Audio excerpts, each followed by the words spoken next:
Hey there, fellow marketers, Professor Wolters here, and today we're at New River Gorge Bridge in West Virginia. And today we're going to talk about is how you can be a good audience member.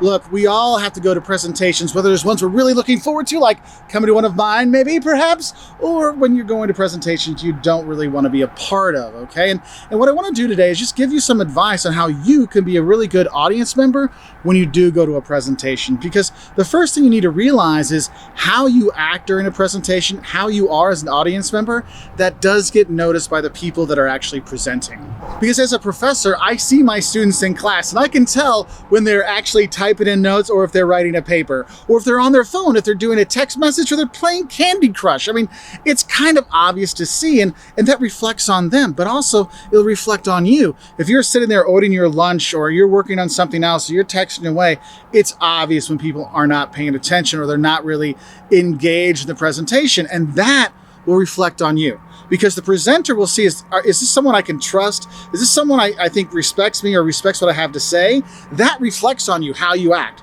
And so when you present, they'll remember that. When you have to do work, they'll remember that. So that's something to really think about when you are, sitting on a presentation.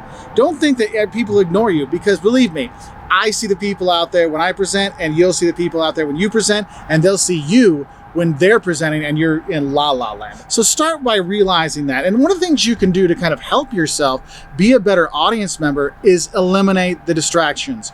Your phone, put it on silent. I mean, unless you're a doctor that needs to get and save lives or something, most likely it can wait, right? So just put it on silent, put it away, put it in your bag, put it in your pocket so it's not distracted, okay? Because if you have, the vibrate kind of stuff and that's on the table, even if it's on silent, the vibrate, come on, that's disrespectful. Just make sure, silence it, turn it off, put it away, so therefore you're not tempted to check that text message, tempted to, how is my high score ranking in Candy Crush right now? So kind of think about that. Another thing, if you got your laptop, have your laptop away, unless you really do need it to take notes.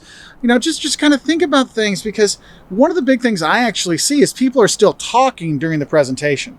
So what might be a really good thing is to kind of finish up your conversation you're having with a person next to you or across the table and say, hey, you know what, we'll talk about this after the meeting, and then come back to it. Because if you continue on that conversation, you're not listening to the presenter, okay? And I realize there are boring presentations out there and there's things you don't think is really worthwhile, but you can't just ignore them, okay? So just kind of eliminate the distractions for yourself. It makes it easier for you to focus on the presenter and the presentation. And one of the things that can really help you with that focusing on the presenter is really think about what the point is that the presenter is trying to get across.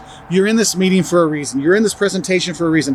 What is it they're trying to get across? How can I make sure I understand what they're really getting, that I'm really understanding their main points they're trying to get across? So one of the things that can help you is think of questions that are based on the information they're sharing. If there's something like, hey, this is actually kind of interesting, what could I need to know more? How could this relate to me? And sometimes it can be, so how does this affect our department? Something as simple as that shows that you're kind of interacting with them, you're paying attention, and you know enough about what's going on that you can actually state questions about what they're talking about. Because by asking relevant questions to the topic on hand, it shows that, look, your presentation has been so important that I'm actually listening, and it's getting me to think and having me come up with questions. But Mark, presentations are so boring. Look, I know they're boring. And you know what? When I have to take my kids to grandma and grandpa's house, they're really bored too. But do I let them not go to the presentation or ignore grandma and grandpa? No, you still have to be a part of it, just like the presentation, okay? So some things you can try to do to make it a little bit less boring or to help you keep a little bit more engaged. One thing is make eye contact with the speaker when they're looking around.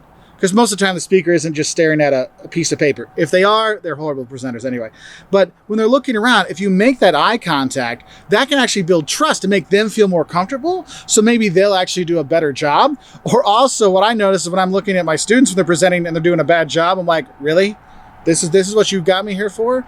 That can get them to kind of up their game and realize maybe I need to do a better job. And even if you're in presentations that aren't good, there are ways you can try to find some bonuses. I know when I listen to presentations, I actually take notes all the time about things I like and I don't like, so I can help improve my own presentation skills. And I actually learn from them, from my students. When I listen to them, I learn from them what they're talking about, how they present. I'm like, oh, I never thought about that. So you can actually gain things, but also you can learn more about people when they are presenting. So you can add that to kind of your collective knowledge about presentations and people and the topic they're talking about. But honestly, the biggest thing is you just want to show respect to the presenter, because it's always a good idea to be professional when you are at a presentation, because then you're showing the respect to them and then they'll show the respect back to you. Well, sounds like my train's coming, so I'm gonna have to take off. I wish you all the best. I hope this helps you get through a few less than stellar presentations. Hopefully not too many of mine.